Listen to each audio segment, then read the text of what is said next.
Welcome, everyone. Get ready, because today we're diving deep into a real legend. Oh, yeah. Which one? The Tamiya off-road vehicle chassis. You know, the ORV, kicked off in '83 with the Frog. Ah, yes. The Frog, the Blackfoot, Monster Beetle.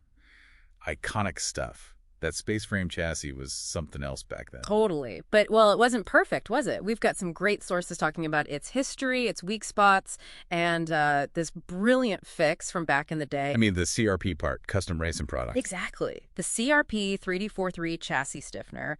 Our mission really is to show you why this, well, the simple-looking piece of plastic was such a game changer. It's fascinating, isn't it, how a design from the early 80s, pretty cutting edge for its time, showed its weaknesses pretty quickly when people started, really using them. Pushing them hard. Right. And that opened the door for the aftermarket, like CRP.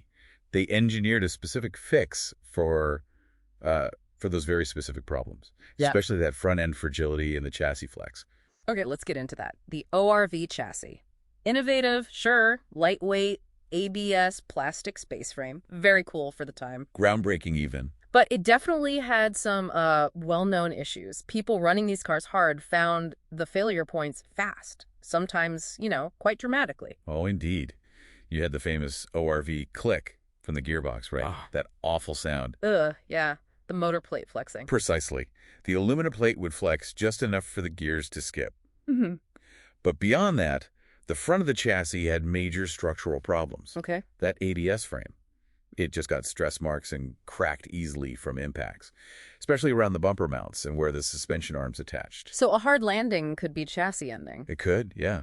That front bumper mount was, notorious. And thinking bigger picture, the whole chassis just flexed a lot. Maybe that was meant to absorb some shock, but it became a liability. Led to breakages, and I bet the handling suffered too. Absolutely. That pogo stick feel on the front suspension, a lot of that was down to the chassis flex messing with how the dampers worked. Made it hard to control. Right, so trying to hit a jump cleanly or just bash around the yard became unpredictable. Very. Which brings us back to custom racing products. They saw this problem. And they cooked up the CRP 3043, the front skid plate chassis stiffener. That's the one. It replaces the stock Tamiya aluminum skid plate, but it's molded from white nylon. And it does two key things. Okay, hold on. Nylon, not aluminum or steel. Sounds, I don't know, cheaper. Was it just about cost? Not at all. That's the really clever bit. Choosing nylon was a smart engineering move. How so? Well, think about it. Rigid aluminum. It takes a hit and transfers all that force straight into the fragile ABS chassis. Bang. Crack. Okay, yeah, makes sense. But nylon has amazing impact resistance. It flexes when it gets hit, absorbs the energy, dissipates it, and then, crucially, it springs back to its original shape. Ah, like material memory. Exactly.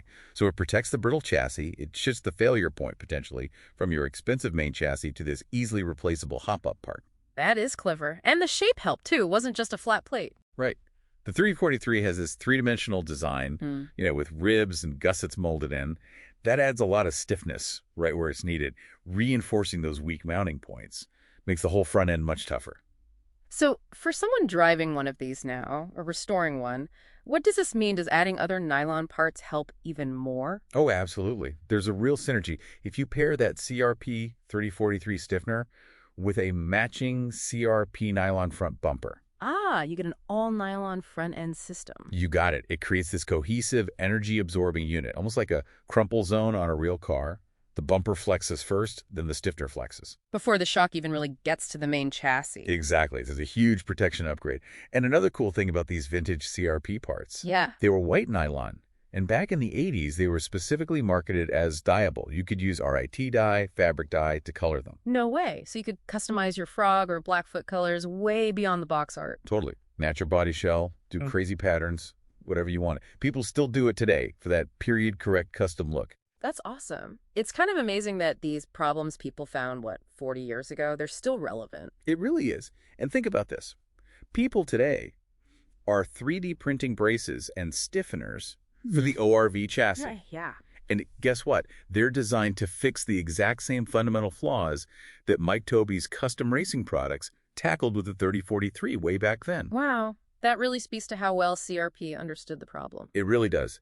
And it's important for collectors to know it was custom racing products, CRP, run by Mike Tobey. not some other companies with similar names that came later. His stuff was the original engineered solution. This whole dive really highlights how, thoughtful engineering, even just for a hobby, can create solutions that last decades. Probably. So whether you're building a perfect Shelf Queen ORV to just look amazing, And where the 3043 is essential for that period. Accuracy. or you're building a resto mod that you actually want to drive hard. Right. Maybe you use a modern 3D printed replica of the 3043 in something tough like carbon fiber nylon. Same benefit, less risk to a rare vintage part. Or even if you're just running a classic Tamiya with a slightly hotter modern motor. Yeah, that stiffener gives you that authentic reinforcement, but also the confidence to actually use the power without worrying quite so much about breaking the chassis on the first jump. It really makes you wonder, doesn't it? What other smart fixes from the past are out there, maybe forgotten, that could still help us with our modern projects? It's a great question. There's probably a lot of hidden ingenuity in old hop-up parts. Definitely something to think about. Thanks for digging into this with us today.